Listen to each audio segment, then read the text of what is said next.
Ma'am, come up here. Don't walk away. No, no walking. Come over here. Okay? Walk upstairs, all right? Let's get out this water area. I don't wanna. I'm scared. You're scared? All right, let's walk up here. Let's get off this water, okay? Don't run. Slowly walk.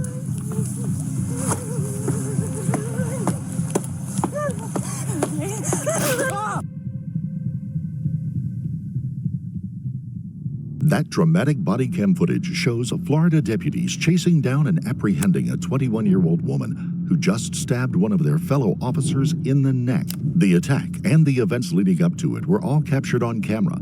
It tells the story of what happened when what initially seemed like a routine traffic case nearly turned deadly for one young police officer. I think she stabbed him. She stabbed him? Yeah. Took the stab. There's a hole big at the end of this stairway right here. Yeah. Crime scene, blood everywhere. Hello, ma'am. You know where you're at? Hello? Do you know where you're at? Hey, can you hear us? I know you know more than what you're telling us. I can see it in you. Every time you get to a point, you start breathing heavy.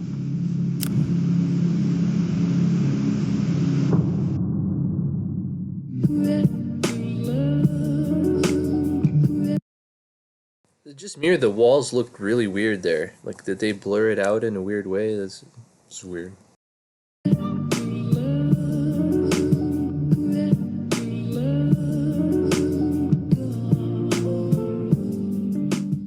Before we begin, we would like to extend our deepest sympathies to the family and loved ones of the victim in this case, Cody Colangelo. Unlike most victims in the stories we cover, Deputy Colangelo survived his injuries.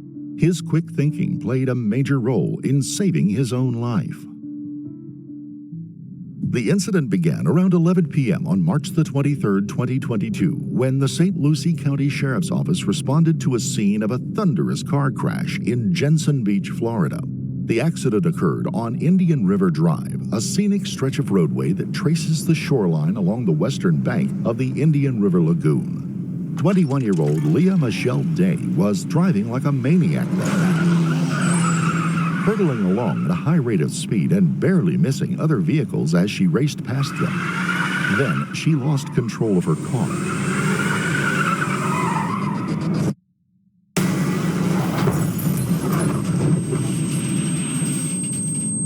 Her Honda Civic slammed into an oak tree and flipped several times, according to witnesses. The bang was so loud that the sheer force of the crash drew people out of their homes to find out what caused the impact. Leah Day managed to extricate herself from her demolished car by climbing out a window. Disoriented and upset, she didn't stick around for long. Witnesses who called 911 to report the accident told operators that they saw her flee on foot. Police officers soon arrived and began investigating the incident.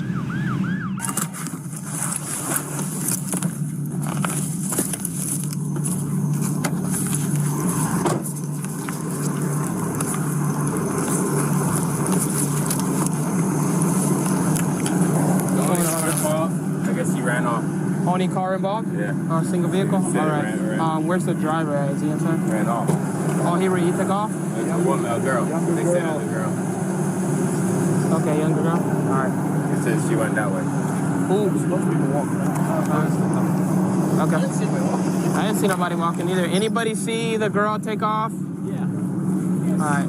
What was she wearing? So she climbed out of the car. She was really disoriented, you know. She's like, I need to find my phone. And then I was like, you need to sit down. But she had a cut on her hand.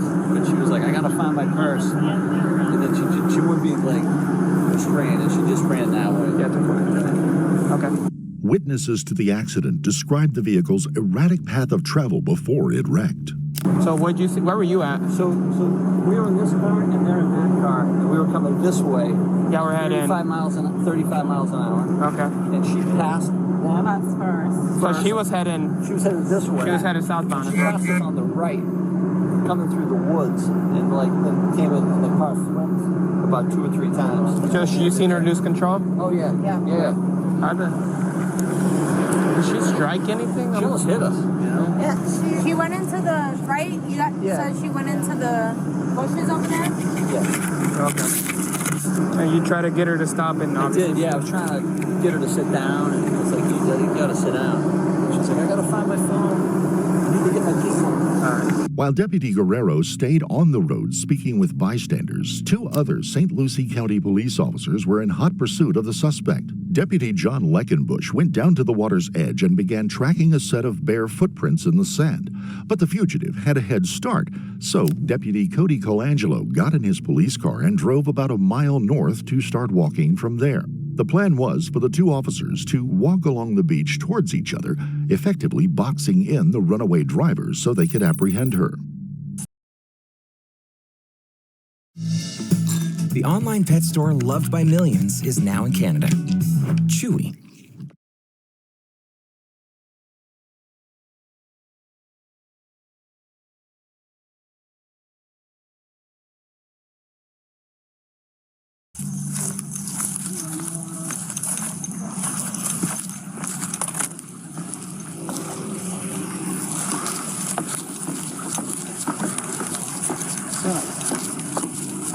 How you doing? Sheriff's office. How we doing? Fine. Did you guys see a girl come down here? We did. Thin, tall, dark hair, walking to the north. Awesome. Thank you. Yeah, well, I got somebody in a car heading that way. Okay. So if she doubles back, then not yet. Maybe. It's low tide. I think it'll be all right. What started out as a fairly routine traffic call quickly escalated into a life-threatening situation when Deputy Colangelo encountered the suspect on the beach. He approached her with a friendly tone of wanting to help, but he wasn't vigilant enough to head off what happened next. Go ahead.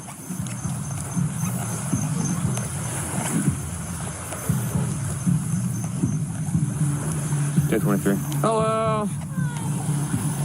What's going on? Man, stop real quick. Possibly 10-12. The signal free driver. What's going on? I don't know. You don't know? No. All right. Were you just in a crash? Ma'am, come up here. Don't walk away. No walking. Come over here. Okay? Like, how is he not suspicious of her hands behind her back like that? Like, it's kind of, anyway. Walk upstairs, all right? Let's get out this water area. I don't wanna. I'm scared. You're scared? All right, let's walk up here. Let's get off this water, okay? Don't run. Slowly walk.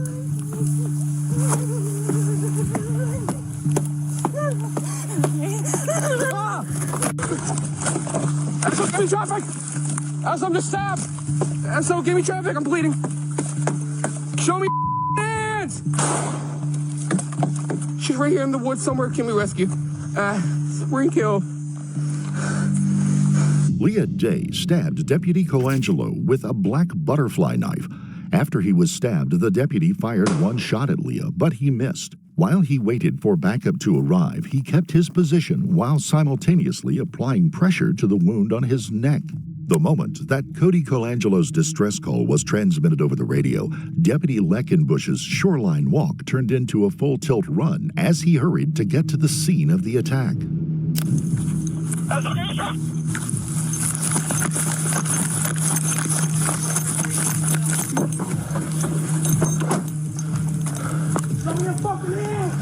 Push it.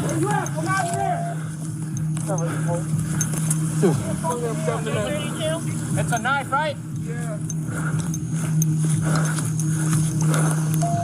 Down by the water. 12479 across the street. 12479 by the water.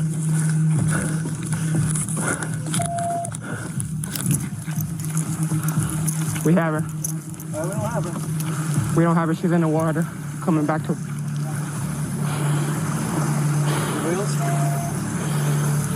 You better come out here and stay on the fuck on the ground.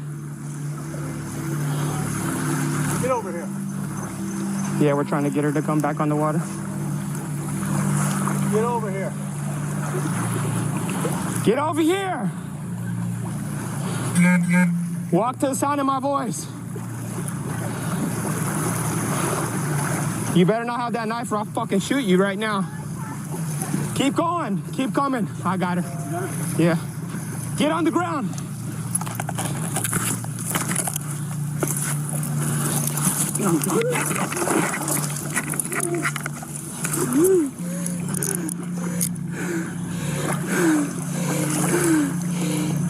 I got it.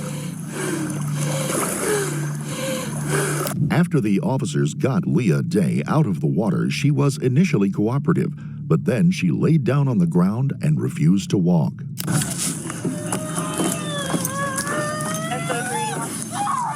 Oh, she's awake now.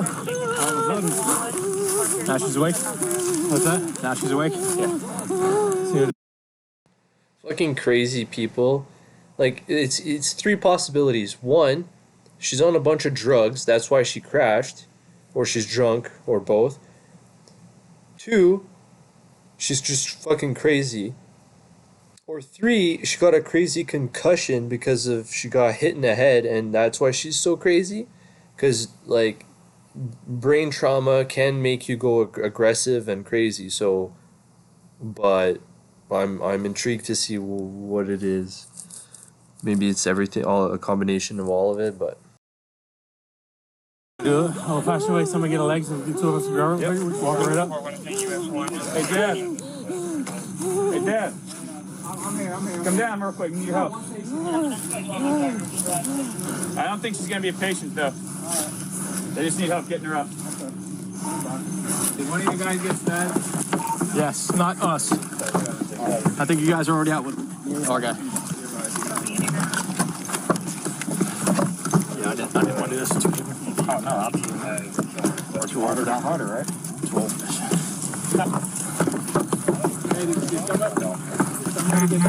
Yes. How is that? I'm going to guess. Get on the ground. Gross. I think she stabbed him. She stabbed him? Yeah. So just stabbed. There's a whole big, at the end of this stairway right here. Yeah. Crime scene, blood everywhere. 22-year-old Deputy Colangelo was transported to the HCA Lawnwood Hospital and rushed into surgery.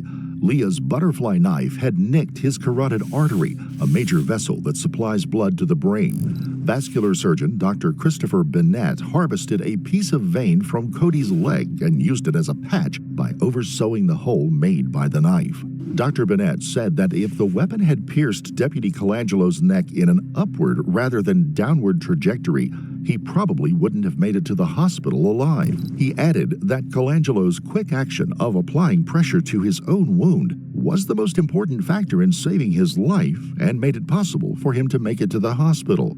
As the medical team worked to repair the damage to the deputy's neck, Deputy Guerrero spoke with a detective outside the hospital about what had happened that night.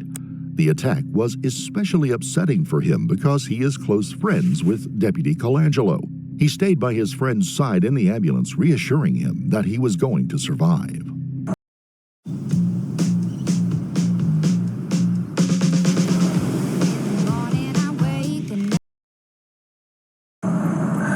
Immediately get to my patrol vehicle, go northbound, at which point I would say Cody was approximately a mile and a half north of us, north of me. Good. While en route, I observed Leckenbush running towards the scene in the direction of Cody, Deputy Colangelo. I stopped. He got into I told him to get in. He got into the back of my patrol, the rear to my patrol vehicle, and we took off. To Deputy Colangelo. I then observed Deputy Colangelo standing up and there was blood all over his chest coming from his neck area. He was holding pressure with, I believe, 2 hands. What he told me is I went to go make contact with her, and she turned around and stabbed me. He pointed in the direction, which was on the east direction. He's like, she's in the woods.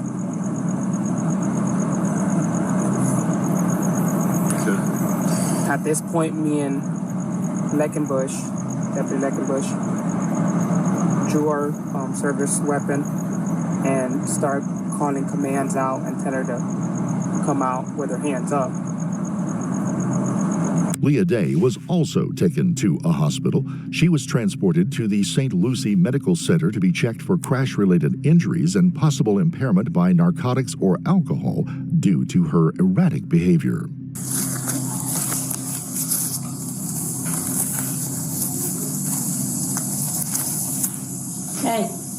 Hey, wake up.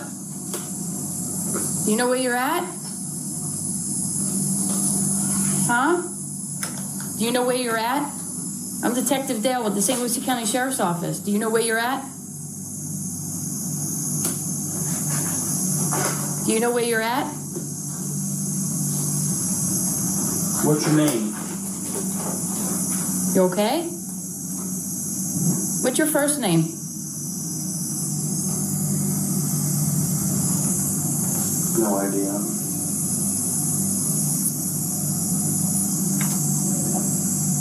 Maybe in the car or something, but I could tell you.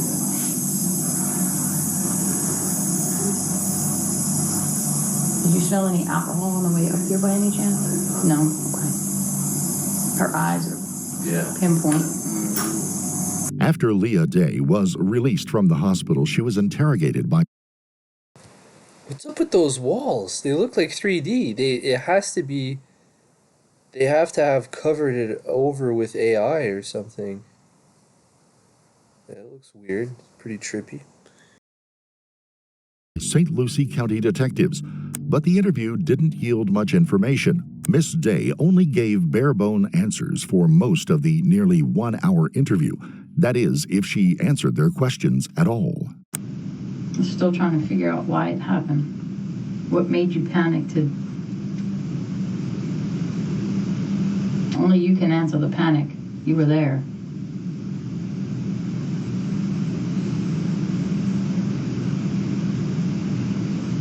You know, it was obviously something made you panic. And that's what we're trying to figure out. You know, you don't seem like a bad person, you know. Go around and doing stuff, so something made you panic. And that's what we're trying to figure out.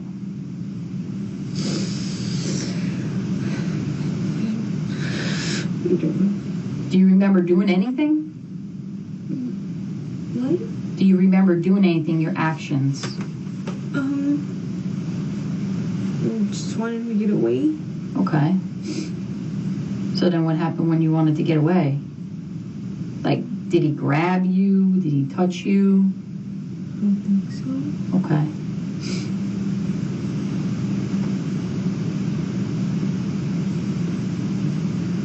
You keep saying, whenever I ask you why all this happened, you keep saying you don't know. That you don't know why, you don't know why. Holy shit. This guy's head looks like he's been scalped. What the fuck? That's weird. Are you saying you don't know why you would stab somebody, or you don't know what? Oh, I definitely don't know why I would stab somebody. Okay.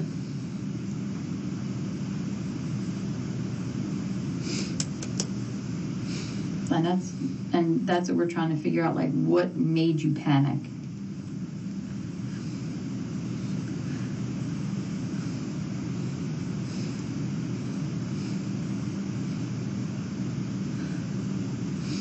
I know you remember something. You're breathing heavy.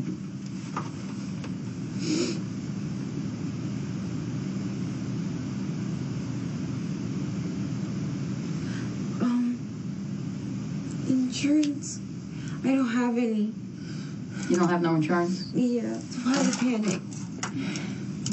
Okay.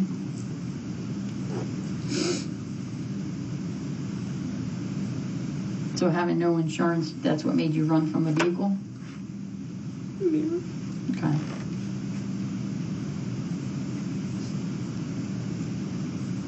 Have you ever been in jail before? No. No? Okay. So, tonight, were you scared to go to jail because of the car accident? Yeah. Okay.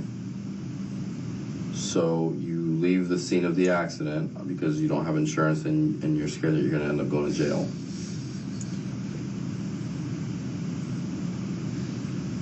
You obviously remember enough. Okay? I actually think the walls look like that. That's incredible. They just put carpet on the walls. Because this is real here. But it looks fake over here. This looks like a green screen or something. Anyways, whatever, I'll shut up. I know that, you know that. Okay? What we need now is to clear all this up and make sense of everything. Okay? Would you agree? Because right now it's not making sense because you remember specific things and then you don't remember. So The interaction. help us understand. Just tell me what happened. You're going to feel a lot better. Once you start talking, believe me, you're going to feel better. I know you know more than what you're telling us. I can see it in you. Every time you get to a point, you start breathing heavy.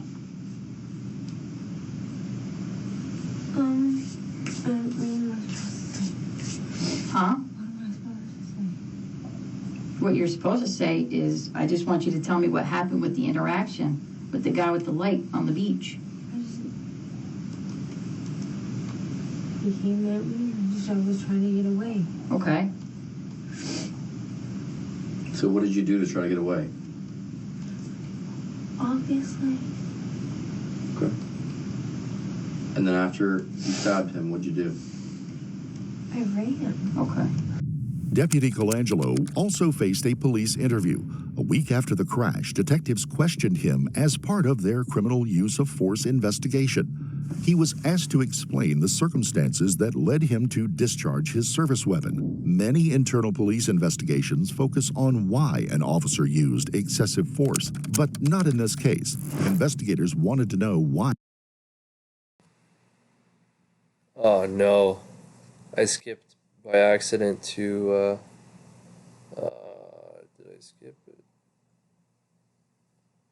Yeah, sorry. Just this guy's like 400 pounds. I wanted to emphasize, like, look how big that guy is.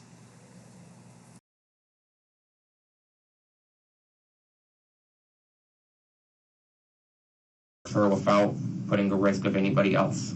Anybody else meaning your background? Background good enough. To explain the circumstances that led him to discharge his service weapon. Many internal police investigations focus on why an officer used excessive force, but not in this case. Investigators wanted to know why Deputy Colangelo took just one shot at the suspect. How many shots did you fire? One round. One round. After you fired the one round, did you think about firing another round, or why did you not fire another round? At that point, because she started getting up the stairs, and I felt like if I was to continue shooting, I could put somebody else at it. I didn't have a good enough angle and shot. I feel like I didn't have a good enough, trying to explain it, to be able to get another round safely off towards her without putting the risk of anybody else. Anybody else meaning your background? Background, yes. Cars were still traveling up and down Indian River Drive during those hours. The detectives wanted to know if Deputy Colangelo thought he took all appropriate officer safety precautions to protect himself. Were you alarmed? Or let me ask you, did you ever ask to see her hands? No. Okay. In watching the video, initially she's down on the beach. Mm-hmm. Do you remember where her hands were? When I first saw her, I observed it looked like a black wallet in her hand. When I first walked up on the dock, what she did wasn't hiding her hands when she was just walking around when I first saw her, so I didn't see any type of weapon. Okay. When she was down at the bottom of the deck, where were her hands at that time? Behind her back. Okay. When she walked past you and you were following her up, where did her hands go? She started towards the front. Okay. But could you actually see the palms of her hands? No. Okay. At that point, did anything cause any alarm in you? And the fact of she was standing like this in the video? That's what I was saying. Like, pretty sketchy. What she, anyway. And then when she passed you, she kind of moved them around. Did it cause any alarm or concern? At the time, no, because she appeared to be under the influence of something. I assumed that she was just having. Normally, when you deal with someone on narcotics, at least in my experience, they have weird fidgetings with their body, and that's what I was assuming what's going on. Around the same time Cody Colangelo was answering questions in the criminal use of force investigation, detectives were canvassing residents around the scene of the accident. They also walked the crime scene to piece together more details of what had happened. Detectives also canvassed witnesses in the neighborhood about what they saw and heard that night. They stopped at a house of a man named Dean, the same person who was sitting on his dock with a friend when he saw Leah run by that night. She went down onto the beach, and we were sitting down here on our dock. So she walked up right at our feet, basically. Okay. And we didn't talk to her because she was just sort of staggering a little bit, and she stopped at the end of the dock and sort of did a 360 and then kept going. Okay. Deputy Colangelo then came down and said, "Did you see anybody come by here?" And we said, "Yes, there was a young woman. She just walked by, and she had been the only one there, so you can find her footprints there. They're the only ones. Okay. They'll take you right to her." And so he followed her down there. I offered to hold his shoes for him, but he said no, it's all right. It is still a mystery why Leah Day stabbed Cody Colangelo that spring night in 2022. Prosecutors didn't cite any prior history of violent criminal behavior. In December of 2019, Leah was charged with misdemeanor petty theft. In August of 2021, she was ticketed for not having proof of insurance, and her driver's license was suspended as a result. This lack of insurance for her vehicle was the only reason Leah ever provided as a motive for stabbing Deputy Colangelo. She was scared that she would have to go to jail, and although she would have been in some trouble had she remained at the scene of the crash and peacefully faced the consequences, the punishments would have been comparatively minor. In April of 2024, a jury convicted 23-year-old Leah Michelle Day of attempted first-degree premeditated murder of Cody Colangelo. She was sentenced to life in prison. If you found this case compelling, don't forget to like the video, comment down below, and give us your take on it. Yeah, this is another channel I follow. You guys should definitely follow Beyond Evil. They're amazing. Super good documentaries. Not too long. It's good. But yeah, crazy, crazy stuff. Another crazy one. Anyways, hope you guys liked it. Please like and subscribe. It goes a long way. And I'll see you in the next one. Peace out.